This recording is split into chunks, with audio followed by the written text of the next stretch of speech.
Tersambung melalui sambungan Zoom pakar hukum pidana Hipnu Nugroho dan kuasa hukum Brigadir Yosua Yonatan Baskoro. Bapak-bapak, selamat malam. Selamat malam, Mbak. Selamat malam, Mbak Puspa. Saya ke Pak Yonatan terlebih dahulu. Bagaimana tim kuasa hukum menilai surat dakwaan jaksa kepada Ferdy Sambo? Apakah sudah memenuhi rasa keadilan? Dari kami tim kuasa hukum melihat dan mendengar dakwaan jaksa tadi pagi sampai siang hari tadi, kami masih optimis dan kita masih percaya. Karena menurut kami dakwaan yang dilayangkan oleh pihak kejaksaan yang disampaikan itu tajam dan jelas. Dan ada dua kesimpulan sementara menurut kami. Yang pertama adalah pembunuhan berencana tidak terelakkan. Kemudian yang kedua, memang betul otak dari pembunuhan ini adalah Ferdy Sambo. Begitu, Mbak. Oke, kalau kita lihat dari dakwaan bahwa Sambo memerintahkan menembak bukan hajar, apakah ini ada upaya narasi yang diubah, yang berusaha untuk diubah oleh pihak Ferdy Sambo sebelumnya? Ya, menurut saya sih itu sudah jelas sekali memang upaya-upaya pembelaan itu untuk upaya meringankan, bahkan upaya mungkin dikejar upaya bebas kalau itu tidak betul. Karena selain hanya ada kata hajar begitu ya, padahal sudah terbantahkan oleh Barada RE. Nah, ini kami juga berharap Barada RE konsisten dan jujur. Barada RE jelas perintahnya adalah tembak cat begitu ya, dan bahkan sudah jelas juga disuruh isi magazin peluru dulu begitu. Jadi sudah jelas. Nah, selain itu juga motif pelecehan ini kan juga digadang-gadang. Selain motif pelecehan, kalau kita garis bawahi juga tidak suruh tembak ya, ini jelas upaya meringankan gitu. Namun kan ini hanya sepihak dan menurut saya tidak ada bukti yang real begitu. Silakan saja tersangka dan terdakwa memiliki hak ingkar. Silakan dibuktikan saja nanti di pembuktian. Baik, saya ke Pak Hipnu. Pak Hipnu tadi melihat persidangan pertama dari Ferdy Sambo yang sudah selesai juga membacakan nota pembelaannya, kemudian dilanjutkan dengan Putri Chandrawati. Catatan Anda dari persidangan ini? Catatan saya bahwa memang ada suatu perbedaan-perbedaan yang dalam pikiran selama ini oleh penasihat hukum dengan penuntut umum. Nah, itu yang wajar. Terkait pertama, tembakan, satu. Kedua, terkait istilah hajar. Tembakan selama ini kan ada asumsi hanya 2 tembakan. 3 itu tidak terdeteksi siapa yang menembak gitu loh. Bahkan katakan bahwa ini yang 3 setan ini gitu Mas Datang. Tapi dari hasil tadi itu terlihat ternyata adalah Barada R yang menembakkan itu kan. Walaupun menembaknya tidak mematikan. Kan itu loh. Ini tidak mematikan. Ini memang menjadikan besok itu sengaja, arti corak sengaja itu ada kemungkinan kepastian atau ya, ataupun kemudian dengan maksud si penyuruh untuk membunuh, kan itu loh. Kalau itu sebagai maksud si pembunuh penyuruh, Barada R agak sedikit lumayan untuk bisa lepas dari jeratan itu. Nah itu yang menarik. Gitu. Oke, tapi kalau karena nggak silakan. Ya, nggak sampai mematikan, yang mematikan kan justru FS. Tembak kepalanya. Ini yang menarik dengan teori corak kesengajaan antara kepastian, kemungkinan, kan itu. Atau dengan maksudnya kan untuk menembak. Tembak, oi, kan gitu kan. Berarti kan membunuh, kan gitu loh, Mbak. Nah. Artinya Pak Hipnu dengan berbagai dakwaan yang disematkan oleh JPU terhadap Ferdy Sambo, ini bisa membuktikan kemudian adalah pelaku utama ini adalah Ferdy Sambo sebagai pelaku pembunuhan berencana. Betul. Kalau sebagai pelaku utama adalah Ferdy Sambo, ya, bahwa semua ujungnya sana. Aktornya adalah Ferdy Sambo.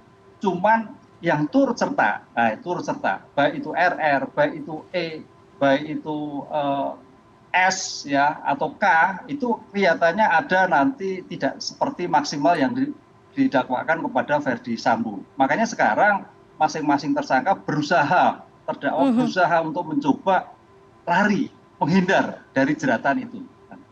Itu Mbak, saya melihatnya sudah seperti itu. Tapi itu faktanya seperti itu, udah lihat ini tadi. Ya. Baik, saya kembali ke Mas Yonatan. Mas Yonatan, dari surat dakwaan JPU, apakah kemudian kalau tadi keluarga menanggapinya dengan itu haknya mereka untuk melakukan pembelaan, haknya terdakwa untuk melakukan pembelaan. Tapi dari surat dakwaan JPU, apakah tim kuasa hukum keluarga Brigadir Yosua optimistis pasal 340 ini bisa diterapkan kepada kedua terdakwa yang sudah memberikan atau sudah hadir tadi?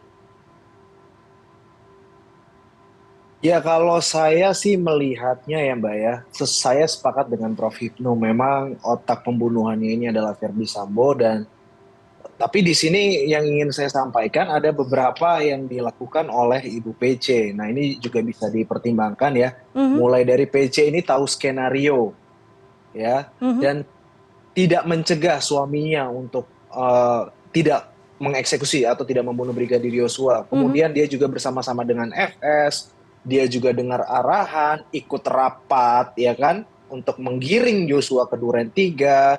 Kemudian setelah itu PC juga buat laporan palsu. Bahkan pada saat kejadian Ibu PC ini ada 3 meter dari pembunuhan begitu ya.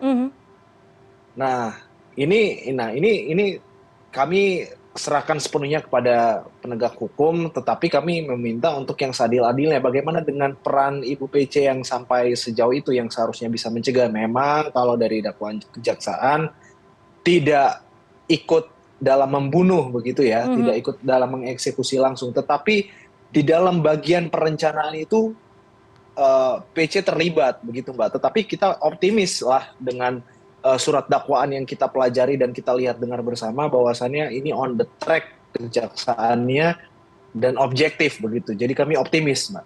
Oke. Dianggap ikut terlibat, saya kembali ke Pak Hipnu, dianggap ikut terlibat tapi tadi kita dengar Putri Chandrawati berulang kali mengatakan saya tidak mengerti terhadap dakwaan JPU. Anda melihat ini sebagai apa? Gestur apa? Sinyal apa dari Putri Chandrawati? Apakah ini upaya untuk apa melenggang dari tuduhan pembunuh berencana? Ya, itu sama Mbak, sama seperti R, sama seperti K, sama seperti yang lain adalah mencoba untuk menghindar. Walaupun itu jelas ya. Tapi dia masalah karena namanya suatu kesaksian terdakwa itu tidak dibebani. Mau mengatakan ya atau tidak, monggo. Karena ada suatu asas non incrimination. Jadi dalam pasal 66 KUHP itu seorang terdakwa tidak dibagi pembuktian. Makanya dalam alat bukti KUHP pasal 184, keterangan saksi, ahli, surat, petunjuk, keterangan terdakwa. Keterangan terdakwa itu bisa pengakuan, bisa penghindaran, kan itu Mbak. Nah, ini rupanya sudah mulai menghindar, kan itu Mbak. Yang pengakuan kok kelihatannya kok nggak ada. Pengakuan yang hanya tertulis di surat dakwaan ya jelas itu. Tapi begitu disampaikan kayaknya yang bersangkutan berusaha untuk menulis, berusaha untuk bisa menghindar dari dakwaan jaksa penuntut umum. Itu sudah suatu biasa Mbak. Makanya di KUHP istilahnya keterangan, bukan pengakuan, kan itu. Saya juga ingin minta tanggapan dari tim kuasa hukum Brigadir Yosua mungkin mengenai tadi gestur Putri Chandrawati yang dianggap oleh Prof. Hipnu juga ini hal yang biasa untuk tadi tidak menunjukkan apa isi dakwaan. Ya kalau kita lihat dari gestur sebetulnya saya tidak mau berkomentar terlalu jauh ya. Tetapi di dalam menjalankan persidangan statusnya sebagai terdakwa di sini ya harus begitu dalam melakukan eksepsi ya, harus melakukan pembelaan, bahkan pembelaannya juga nggak tanggung-tanggung begitu ya, sangat kontradiktif sekali dengan dakwaan kejaksaan begitu. Nah ini ya silakan saja, sah-sah saja begitu. Memang mereka kan punya hak ingkar tersangka dan terdakwa ini, tetapi ya kita lihat nanti apakah dakwaan jaksa ini semuanya bisa dibuktikan, tetapi kita optimis itu bisa dibuktikan oleh kejaksaan karena dari belakang kita bisa lihat sudah P21 dengan sebelumnya ada P19 pengembalian berkas begitu.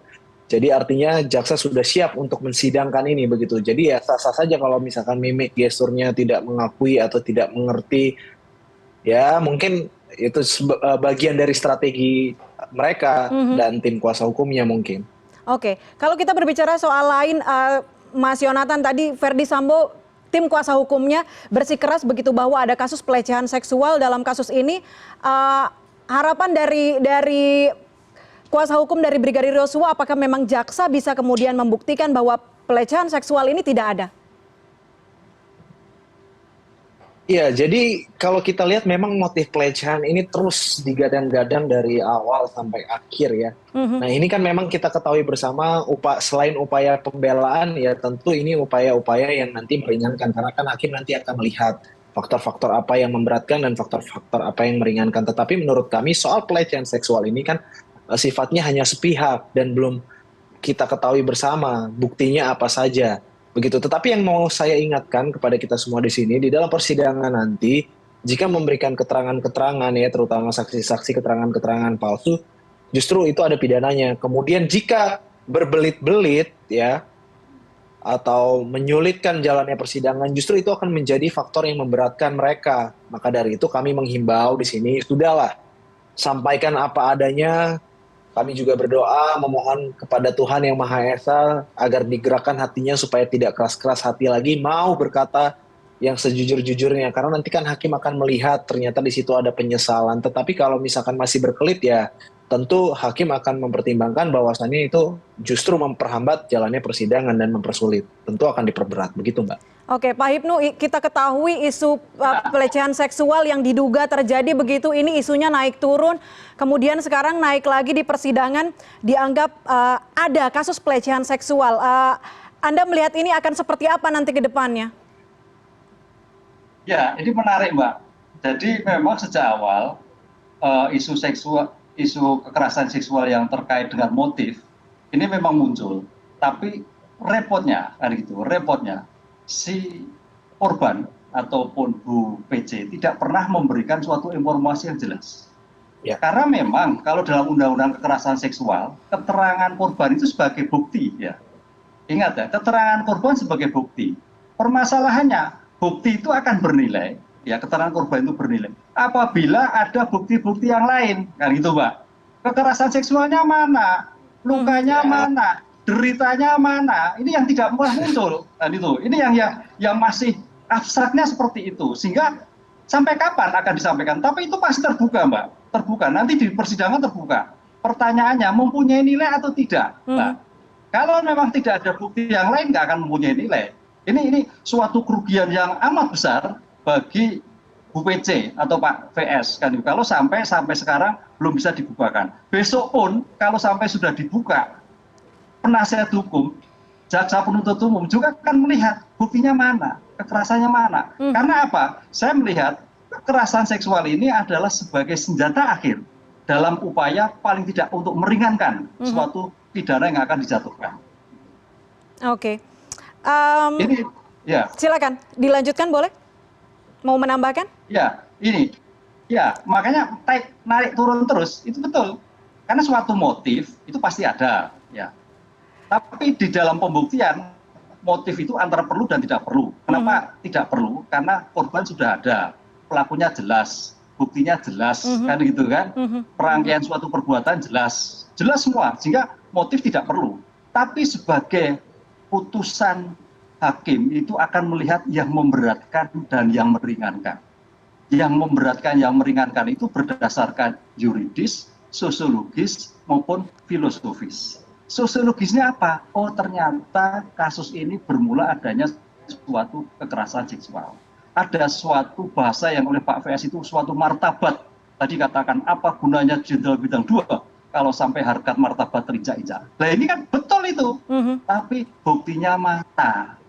Itu Mbak. Buktinya mana? Karena bicara pembuktian, persidangan bicara bukti. Bukti pun harus akurat. Akuratnya apa? Mempunyai cara mendapatkannya, kekuatannya seperti apa, hubungan antara satu bukti dan bukti yang lain. Jadi tidak hanya sekedar pengakuan. Ini yang harus dipahami sebagai hal yang mengeringankan bagi secara sosiologis. Itu nantinya seperti itu. Baik, saya ke Mas Yonatan. Mas Yonatan, tadi kita sudah mendengar juga eksepsi dari Verdi Sambo. Nanti mungkin ada pembelaan lagi yang akan disampaikan dari tim kuasa hukum Putri Chandrawati. Kita masih mendengar apakah mungkin isu pelecehan itu juga muncul dari sisi atau tim kuasa hukum Putri Chandrawati. Tapi Anda melihat dari surat dakwaan JPU terhadap keduanya, apakah ini memang sudah menggambarkan rangkaian peristiwa yang terjadi? Ya, kalau secara kronologis kami melihat memang yang disampaikan kejaksaan itu sudah cukup cermat ya, jelas, tajam juga menurut kami. Namun kami juga ingin mengatakan bahwa dalam eksepsi yang disampaikan oleh pihak FS maupun PC nanti yang masih kita dengarkan, ya itu sah-sah saja, wajar Mhm. penasihat hukum itu melakukan pembelaan ya, karena ketika saya juga menjadi penasihat hukum akan melakukan seperti itu, tetapi bedanya kalau saya itu akan objektif, Mbak. Mhm. Nah, kalau ini kan kita nggak tahu ini objektif atau enggak. Nah, kita lihat saja bersama, begitu. Baik. Eh, Mungkin itu, Mbak. Oke, melihat pembelaan kemudian nanti ini akan berjalan, apa hukuman yang mungkin keluarga juga menuntut ada hukuman yang setimpal untuk kematian Brigadir Yosua, Mas Yonatan? Ya, Mbak. Kami dari keluarga dan tim kuasa hukum, kami diajarkan tidak boleh menghakimi begitu ya. Kami tidak boleh menghakimi, tetapi kami selalu mendoakan yang terbaik, mendoakan setiap proses penegakan hukum ini, hukum kita yang kita bangga-banggakan agar proses keadilan itu bisa didapatkan dengan cara-cara yang benar, cara-cara yang baik, dan mendapatkan putusan yang seadil-adilnya. Itu harapan dari keluarga besar Brigadir Yosua, begitu Mbak. Baik, seadil-adilnya saya mungkin terakhir ke Pak Hipnu. Pak Hipnu, kalau tadi dari eksepsi Verdi Sambo juga dikatakan meminta agar majelis hakim membatalkan dakwaan begitu ya, batal demi hukum. Anda melihat ini seperti apa nanti ke depannya? Ya, eksepsi itu adalah sebagai kontrol. Dari suatu persidangan itu, Mbak, ada dua kontrol. Kontrol pertama adalah maksud sebelum persidangan, yaitu pra-peradilan. Pra-peradilan itu ada kontrol tentang sah tidaknya upaya paksa.